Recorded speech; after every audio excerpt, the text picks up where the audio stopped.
Prime Minister urges Malaysia to instill love for nation, defend peace and independence. China shuts world's largest electronics market. Plus, we'll check out the preparations for the state-level National Day celebration in BETONG.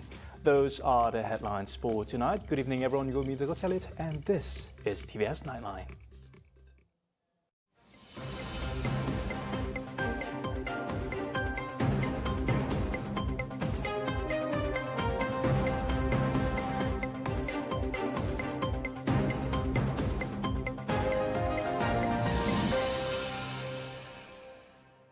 Prime Minister Dato Sri Ismail Sabri Yaakob urged Malaysians to have a deep sense of love for the country to ensure that the various races continue to work together and remain united to defend the nation's peace and independence.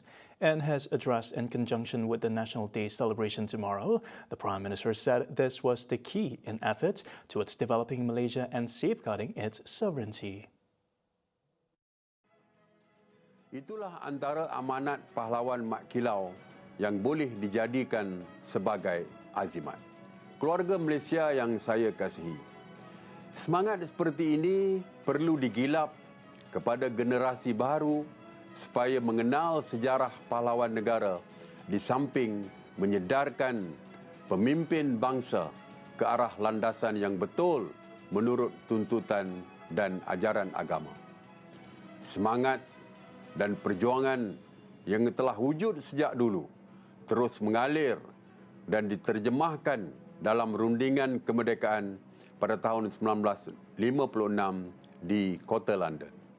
Nilai kemerdekaan inilah akhirnya yang telah berjaya memupuk perpaduan dalam kalangan keluarga Malaysia yang berbilang kaum, bangsa dan agama selain integrasi nasional silang budaya merentasi Semenanjung, Sabah dan Sarawak. Tiada ungkapan yang dapat dizahirkan untuk menggambarkan sanjungan dan rasa terima kasih ke atas perjuangan serta pengorbanan pejuang negara terdahulu, termasuklah anggota keselamatan, tentera dan polis. Keluarga Malaysia yang saya kasihi, di era modernisasi ini, bentuk penjajahan tidak lagi sama seperti era kolonial. Justru, jika kita tidak mempertahankan kemerdekaan yang diperjuangkan oleh wira-wira terdahulu, maka sejarah mungkin akan berulang dan kita kembali dijajah semula. Malaysiaku, ingatlah kita, wahai bangsaku, semaikan cinta gerak hati pasti murni, biar semangat dibangkit. The state-level National Day celebration will be celebrated tomorrow, with BETONG playing as host. This evening, the National Day celebration kicked off early at the Tan Sri Dato Amar Stephen Kallang Ningkan Sports Hall with a precursor concert. On the other end of the line tonight is our reporter, Adlina Rahman, who is joining us today from location. Over to you, Adlina. Thank you, Douglas. I'm currently at the Dewan Sukan Tan Sri Dato Amar Stephen Kallang Ningkan BETONG, where the Ambang Hari Kebangsaan concert was just held. And from my observation, people from both locals and outside of BETONG started to flood in the concert vicinity around 6 p.m. And from there, more and more people started to join in, which proves that the concert is hugely celebrated indeed. And among them are guests of honors such as Deputy Premier Dato Amar Douglas Uga Embas, Minister of Utilities and Telecommunication Dato Julaihi Narawi, Deputy Minister in the Sarawak Premier's Department, Corporate Affairs, Information and Sarawak Public Communication Unit, Dato Abdullah Saidol, Deputy Minister of Youth and Sports, Dato Gerald Rintab Jabu. The concert showcases local singers such as Karen Libau and Ika Saiful and many more. To add more to the celebration, there are also stalls opened in the vicinity selling various kinds of food and beverages for the people to enjoy. And as a matter of fact, the penghulu of Kampong Betong, Bang Suaili, commented earlier that with Betong hosting the National Day this year, it may help the locals to garner more income due to the fact that more people are actually coming to Betong for the celebration. I guess that is all the updates I could fill you in for now. Don't forget to tune in to the live showcase of National Day celebration tomorrow on TVS channel 122 Astro and My Freeview. This is Adlina Rahman reporting for TVS. Now, China on Monday ordered its technology hub city Shenzhen into lockdown amid measures to contain a fresh COVID-19 outbreak. Home to the world's largest electronics market, the lockdown renews fears of economic uncertainty and disruptions to local supply chains. On Tuesday, more businesses in Shenzhen are closed and the start of the school year is to be delayed. The new curbs are expected to last until Saturday, September 3rd, and only essential workers are allowed to go to work, while manufacturing companies are to maintain basic and urgent operations only. Despite other countries relaxing their COVID-19 rules, China is the only major global economy sticking to a zero-COVID policy and lockdowns, travel restrictions, and mass testing. Citing a news source, China also doubles down on the policy ahead of its Communist Party 20th National Congress, which is expected to take place on October 16. The handling of the pandemic is widely seen as central to the political legacy of President Xi Jinping, who is said to be anointed for an unprecedented third term in office at the meeting.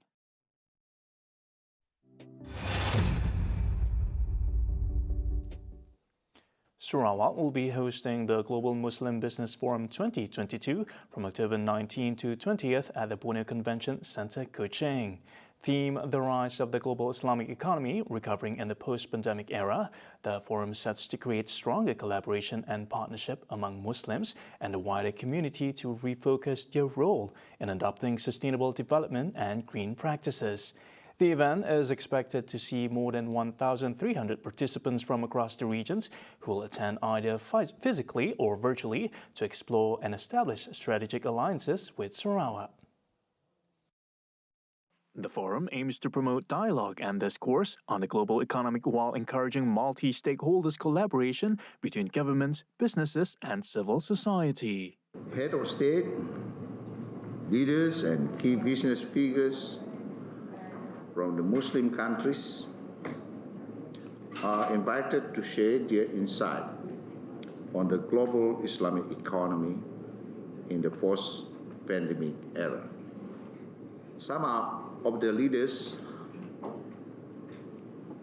who are invited also from non-Muslim countries. Among the key highlights of the forum is the launching of the Global Muslim Business Leaders Council, which aims to promote and strengthen the economy by working in partnership with governments to unlock investment and promote the halal economy. Awang Tengah, who is also the forum's chairman, would highlight business and investment opportunities in Sarawak, especially in renewable energy and new economies such as hydrogen, oil and gas sector. The two-day business matching session will open up opportunities for investors to explore potential businesses and investment in Sarawak. The 6th edition of the Sarawak Adventure Challenge is targeting a total of 400 participants this year with the theme The Dragons Challenge. The annual event, organized by local company Draco Action Sports and supported by the Ministry of Tourism, Creative Industry and Performing Arts, will feature a one-day multi-sport event involving mountain biking, trail running and other local activities over a total distance of 52 kilometers. The anticipated event will be held at Buliong in Asajaya District. Abdul Karim said Buliong is not to be underestimated as the place offers a variety of trails for sports lovers. And most people would not consider this as a venue for an adventure race. But I do know some adventurous cyclists has been going to that place on weekends just to have a ride on the bun around that peninsula. However, from what I've been informed, the participants are advised not to underestimate the difficulty and the variety of the venue present. He told this to reporters during a press conference of the Sarawak Adventure Challenge SAC in Kuching on Tuesday. According to Abdul Karim, the challenge includes over 40 kilometers of mountain biking through spectacular landscapes. The organizer continue to pay special attention to create a race that use local trails, to involve the local communities, as well as to pass through areas which will be memorable to the participants. Abdul Karim is optimistic that the event will be a success as it has grown in popularity and has attracted participants not only from among the locals but international participants alike. He said that this is evident, especially when during the travel restrictions were imposed due to the pandemic last year, the event still managed to attract more. Indonesia's crooner Afghan will be headlining the Kuching Jazz 2022. 2 years after its hiatus, the festival, known as Kuching Waterfront Jazz Festival before, returns with a brand new name, and it will be held at the Grand Margarita Hotel on October 28 and 29. This year we are going to bring in Afghan. We know that Afghan has got lots and lots of fans, followers, whether in Indonesia or whether in Sarawak, whether in Brunei, Singapore, and definitely many of them will be flocking into Kuching just to watch Afghan. In addition to Afghan, the festival will also feature artists and bands from Singapore, Australia, and Thailand. Around 4,000 festival goers are expected to attend the two-night event. Kuching Jazz 2022 is organized by Hemisphere Corporation Sendirian Berhad and is supported by the Ministry of Tourism, Creative Industry and Performing Arts. A special early bird promotion of 300 ringgit for a two-day pass is available for purchase starting tomorrow, August 31st until September 6. Tickets are on sale until October 27 at 180 ringgit for a one-day pass and 350 ringgit for a two-day pass, while gate sale of tickets on the days of the festival is priced at 200 ringgit for each day. More information can be found at the event's website as shown. Still to come, how personal branding can cater for your career's success, plus Brazil's last indigenous tribe dies. Right here on Tvs Nightline. Stay tuned.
Welcome back.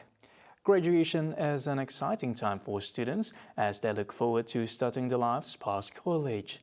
Early today, a total of 416 graduates of Swinburne University of Technology Sarawak campus received their scrolls at the university's graduation ceremony. Premier of Sarawak, Dato' Petinggi Tan Sri Abang Johari Tun Openg, who is also the university's pro-chancellor, was in attendance to grace the ceremony. The ceremony saw the conferment of awards to 2 Doctor of Philosophy graduates in engineering and another 2 in science.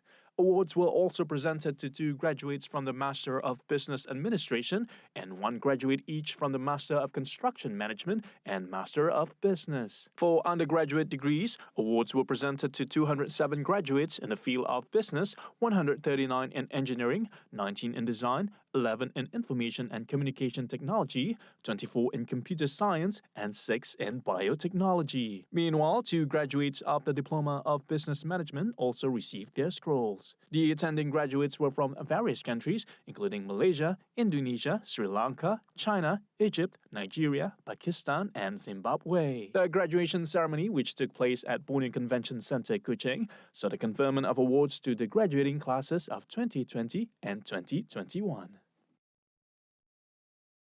Personal branding is typically associated with social figures, politicians, celebrities, and the likes. However, in recent times, personal branding is not only limited for the select few, as a good personal branding can also be beneficial for us in our career.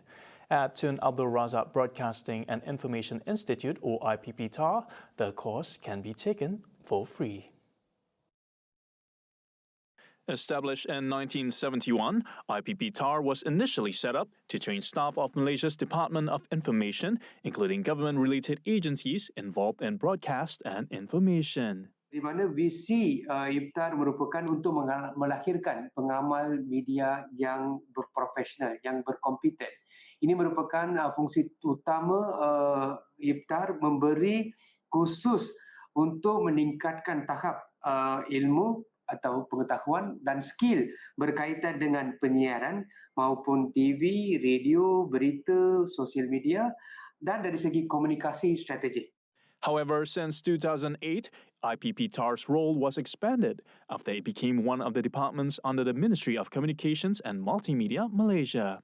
According to the head of the academic division, Kumaran Subramaniam, participants can choose from over 80 short and long-term courses ranging from 3 main clusters, namely creative industry, broadcast technology, and strategic communication. Semua penjabat awam layak mengikuti kursus yang ditawarkan oleh IPTAR, di mana kursus ini untuk penjabat awam.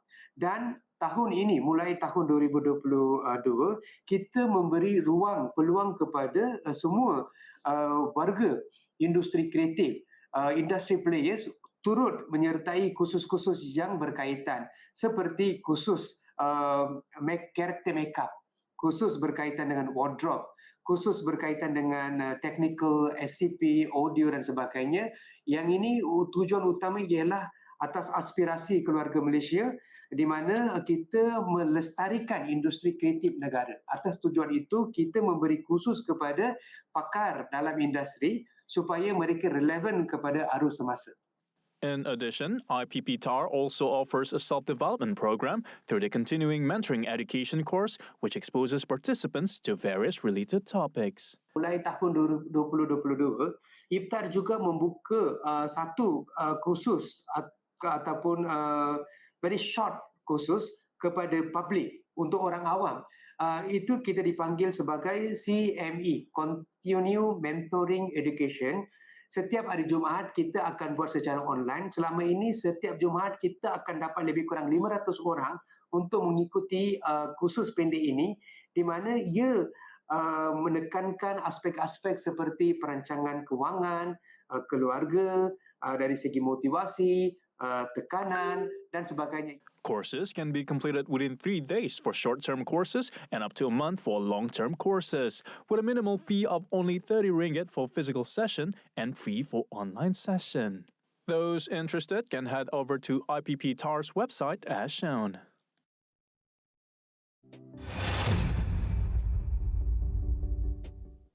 The enforcement of amendments to the Employment Act 1955, which impose shorter working hours and allow employees to work flexible hours. Thus, it complicates ways to measure productivity. Under the new ruling, employees are allowed to apply to carry out work according to the suitability of working hours, working days, or workplaces, including working from home for emergency situations such as the COVID-19 pandemic. Earlier today, we had the opportunity to speak with Dr. Richard Wee, a fellow employer, on his thoughts on the matter. Here's the recap. Personally, as an employer, actually the reduction from 48 to 45 is really not very significant, So I think in terms of operations and all that, it is not going to create too much of a disruption. But having said that, I think it differs from different industries. Take for instance, if you are an office worker, if you are talking about 48 hours per week, if you work 8 hours a day, 5 days a week is only 40. So you actually have another 8 hours for Saturday. So if you work half a day in Saturday, that means you actually will be able to fall within the kind of guideline that is proposed. To me, it is not so much of a disruption as far as the office workers is concerned. What I would like to see is this, like you say, I think productivity is something of which I would like to see it being elevated. But productivity is very difficult to quantify. But I personally think that if the government is trying to reduce the working hours, as well as recently they have actually has increased the minimum wage. I think as an employee, they should be very happy that they have a rather good year, you know.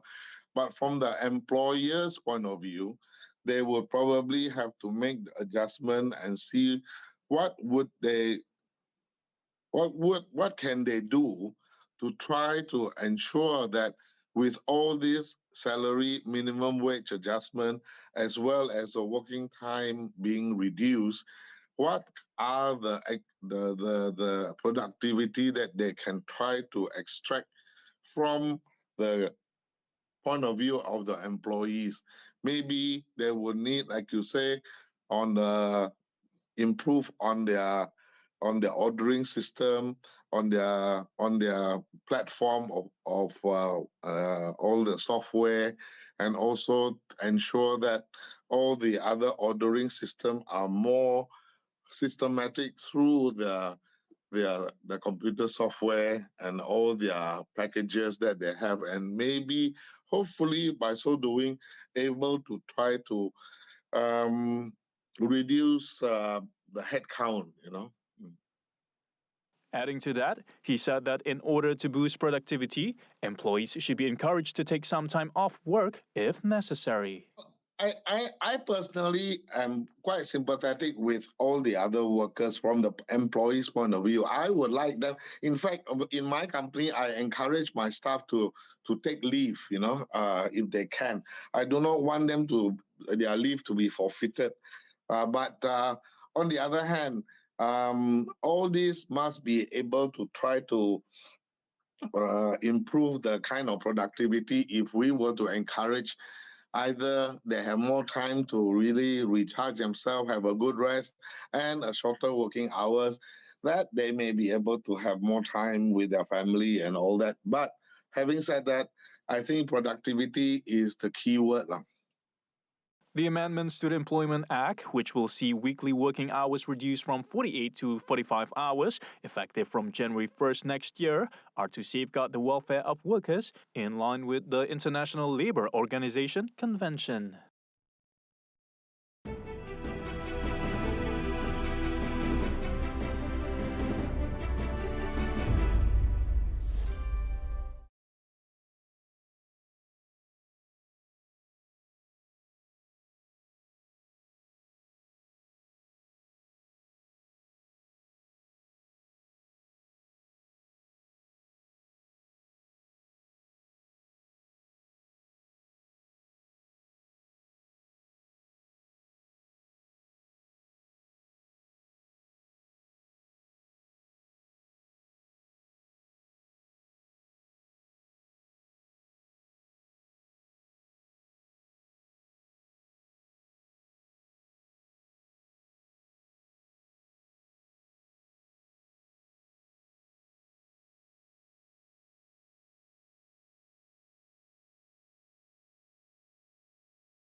You're watching TVS Nightline. Brazil's last indigenous tribe member has been found dead. Known as the Man of the Hole, he is the sole survivor of his people after the rest of his uncontacted tribe were killed off by ranchers and illegal miners. According to Brazil's National Indian Foundation, or FUNAI, the man was found dead in a hammock in a hut.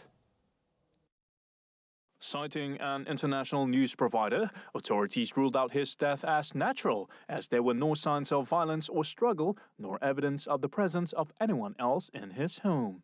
Local media also reported that the man's body had been covered in bird feathers, prompting one expert to speculate that he had known he was about to die. The man, whose identity was never known to the outside world, have lived in complete isolation for 26 years. Having lost everyone, he had cut contact with the outside world and supported himself by hunting and raising crops. According to the latest government data, over 800,000 indigenous people belonging to more than 300 distinct groups are living in Brazil, with 114 records of isolated indigenous groups recorded. More than half live in the Amazon, and many of those are under threat from illegal exploitation of natural resources. Finally, a team of experts from Portugal and Spain are working closely in unearthing the remains of what could be the largest dinosaur skeleton ever found in Europe. Photographs released by the science faculty of the University of Lisbon showed excavation works in early August at a site in Pombal, central Portugal. Paleontologists say the dinosaur appears to be around 25 meters long and could be among the largest dinosaur skeletons ever uncovered in Europe. According to the university, the skeleton belonged to a sauropod, a group of plant-eating four-legged species of dinosaur characterized by long necks and tails. The scientists suspect the dinosaur was of the Brachiosaurus genus, which lived around 145 million years ago in the Upper Jurassic and Lower Cretaceous periods. The name Brachiosaurus means armed lizard in Greek. The team has been working on the site since 2017, though dinosaur remains on the site were first known about it in 2012. Tomorrow, don't forget to catch the special episode of Sejahtera Asia, as host Gus, Wan Alif and Jessica will be coming to you live from BETONG for the state-level National Day celebration. Plus, they'll be joined by 2022 IFMA World Youth Muay Thai Champion Johan Ghazali at 7:45 a.m. only on TVS Astro Channel 122 and My Free View. And that's all the time for TVS Nightline. I'm Douglas Elliott. Thank you for watching.